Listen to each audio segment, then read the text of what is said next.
السلام عليكم. الوصفة دي بصراحة بترجّعني لسنين كتير أوي ورا، مش هاقول لكم طبعًا على عددها، بس أيام ماما الله يرحمها كده لمّا كانت بتجيبها أول السنة وتعملها عشان السنة كلّها تكفّينا وتفضل بقى عندنا وريحتها وجمالها مش قادرة أقول لكم. كنا نتخانق عليها كلّنا وهاقول لكم في الآخر بنتخانق على أنهي جزء بالضبط. هاقول لكم بقى هنعملها إزاي. كنا نجيب من البلد في شهر طوبة بالذات، أنا فاكرة الشهر ده كويس أوي، نجيب الزبدة البلدي ونسيّحها علشان تكفّينا السنة كلّها، بنعمل منها الكحك والبسبوسة والحلويات والأكل وبنطبخ. إحنا كنا زمان ما نعرفش يعني إيه زيت خالص، الزيت ده كان مثلًا ممكن يكون للفول، للحاجات البسيطة دي، سلطة مثلًا. وأنا النهارده جِبت ال2 كيلو الحلوين دول علشان خاطر أسيّحهم معاكم.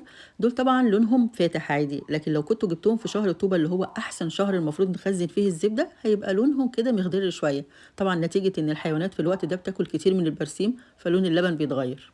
وهاحطهم طبعًا في حلة على نار هادية جدًا يا جماعة، يا دوب شمعة، في الأول زي ما شُفتوا كده هيبقوا عاديين وهيبدأوا يسيحوا واحدة بواحدة، وبعدين هتلاقوا زي فوران كده كتير أوي على الوش.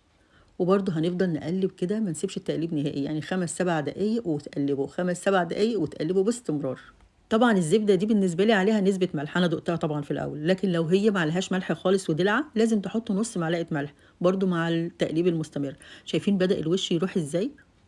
اوعوا يا جماعة تتحرق منّكم، لازم المُرتة اللي هي بتبقى تحت خالص كده في قاعدة الحلة تكون لونها دهبي فاتح، أيوه شايفين اللون ده؟ هو ده اللي أنا عايزاه. لو احمرِت عن كده طبعًا ممكن تكون اتحرقت يعني. وبعد كده بقى وهي سخنة بصراحة أنا باكون معقّمة أي برطمان عندي يكون مناسب وأروح حاطة فيه على طول. وطبعًا يا جماعة ما تمسكوش البرطمان وهو فيه السمنة سخنة أوي كده، لإن أنا اتلسعت بصراحة، بس كنت مضطرة يعني علشان خاطر التصوير. بس عايزة أقول لكم على شوية نصايح كده علشان تفضل السمنة معاكم أطول فترة ممكنة من غير ما تبوظ ولا أي حاجة. الأول أنا احترت بصراحة شوية من الدكاترة يقولوا الطبخ بالزبدة ده أصح حاجة، الزبدة ديّة كل الأجانب بيطبخوا بيها وأثبتوا إن هي صحية جدًا. شوية وغيّروا رأيهم وقالوا لأ السمنة البلدي يا جماعة، يعني الزبدة بعد ما تسيحوها وتبقى سمنة بلدي دي أصح حاجة، علشان خاطر المرتة دي كلها كوليسترول وبتعلّيه جدًا. وشوية يقولوا لأ الزيت يا جماعة هو أصح حاجة، وخصوصًا لو زيت زيتون ولو إنه غالي أوي، بس بما إنه هو صحّي ممكن نستخدمه وخلاص. فأنا بصراحة بقيت أعمل mix يعني شوية زيت زيتون وشوية سمنة وشوية زبدة. وأول حاجة بقى في النصايح وبصراحة هي أهمهم إن البرطمان يكون إزاز، ما ينفعش بلاستيك خالص يا جماعة. ولو عندنا أكتر من برطمان بنغسلهم كلّهم ونحطهم في صينية ونشغّل الفرن حوالي 10 دقايق ونطفيه ونحط الصينية دي، هيتعقّم ويطلع معانا زي الفل. أو زي فيديو الصلصة اللي أنا عملته قبل كده الصلصة البيتي لمّا مسكت البرطمانات وعقّمتها على النار من فوق. في حاجة كمان إن إحنا لو عملنا الكمية كلّها مثلًا تكفّينا كام شهر قدّام، لازم نحط فلفل أسود حصى.